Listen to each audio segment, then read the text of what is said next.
السلام علیکم ناظرین، ہمارے اس منفرد چینل حقیقت ورلڈ پر خوش آمدید۔ کیسے دنیا کے سرد ترین علاقے سائبیریا کے اوپر ایک جہاز کی بجلی بند ہو گئی۔ جہاز کو کنٹرول کرنے والے سبھی آلات ناکام ہو گئے اور انجن کو فیول ملنا بھی بند ہو گیا اور پائلٹس کسی معجزے کا انتظار کرنے لگے۔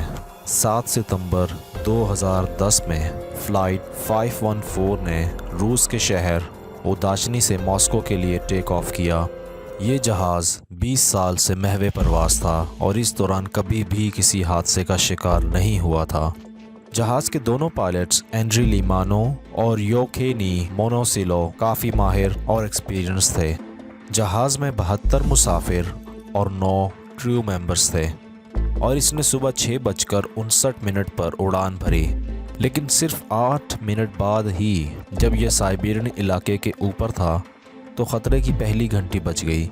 جہاز کے کاکپٹ کی بجلی اچانک سے بند ہو گئی، جس کی وجہ سے جہاز کے نیویگیشن سسٹم جواب دے گئے اور جہاز بھی ڈگمگانے لگا، مگر پائلٹ نے اسے زیادہ سیریس نہیں لیا۔ جہاز اب 34,000 فٹ کی بلندی پر تھا اور پیسنجرز خوف کا شکار تھے، مگر پائلٹ نے مائک پر اناؤنسمنٹ کے ذریعے پیسنجرز کو تسلی دی اور پرسکون رہنے کا کہا، مگر اب کاکپٹ کی لائٹس بھی بند ہو گئیں، جس کی وجہ سے وہاں بھی افراتفری مچ گئی۔ ساتھ ہی جہاز کو کنٹرول کرنے والے سبھی الیکٹریکل اور نیویگیشن سسٹم بالکل بند ہو چکے تھے، یعنی جہاز بیسیکلی 1,00,000 کلو وزنی آسمان میں تیرتا صرف لوہے کا ایک ڈبہ بن چکا تھا۔ یہ بالکل آؤٹ آف کنٹرول تھا، جس کی سمت اور اونچائی کا اندازہ لگانا بھی ناممکن ہو چکا تھا۔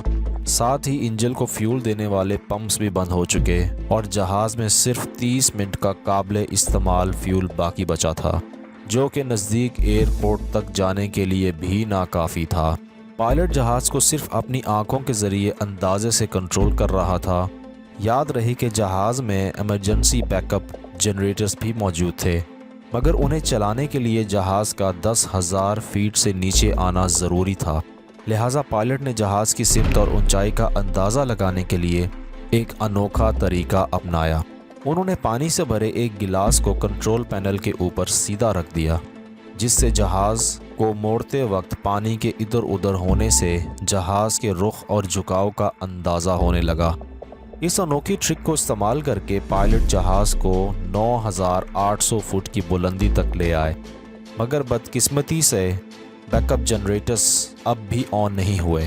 نیچے سائبیریا کے گھنے جنگلات صاف دکھائی دے رہے تھے اور اب ایک ہی راستہ بچا تھا کہ جہاز کو ان جنگلات میں کریش لینڈ کروا دیا جائے، جس سے شاید کچھ لوگ زندہ بچ جائیں، لیکن اس کے بعد جو کچھ ہوا اسے صرف ایک معجزہ ہی کہا جا سکتا ہے۔ Out of no way pilots کو ان جنگلات کے بیچوں بیچ ایک پرانا رن وے نظر آنے لگا۔ دراصل الزیمیا نامی یہ چھوٹا سا ایئرپورٹ کئی دہائیوں سے بند تھا اور یہاں صرف ایک سیکیورٹی گارڈ کے علاوہ کوئی بھی موجود نہ تھا۔ گارڈ کی دیکھ بھال کی وجہ سے یہ رن وے آج بھی اچھی حالت میں تھا، مگر ایک پرابلم یہ تھی کہ اس رن وے کی لمبائی صرف 4,300 فیٹ تھی، لہٰذا فلائٹ 514 کو لینڈنگ کے لیے کم سے کم 6,200 فیٹ لمبا رن وے چاہیے تھا۔ ساتھ ہی یہ جہاز 380 کلومیٹر کی رفتار سے نیچے آ رہا تھا، جو کہ کافی زیادہ تھی۔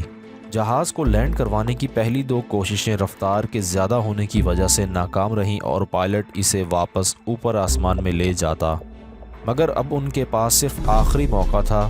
پائلٹ نے ان سب مسافروں کو جہاز کے اگلے حصے میں بلایا تاکہ کریش لینڈنگ کے بعد ان ایمرجنسی گیٹ کے ذریعے باہر نکالا جا سکے۔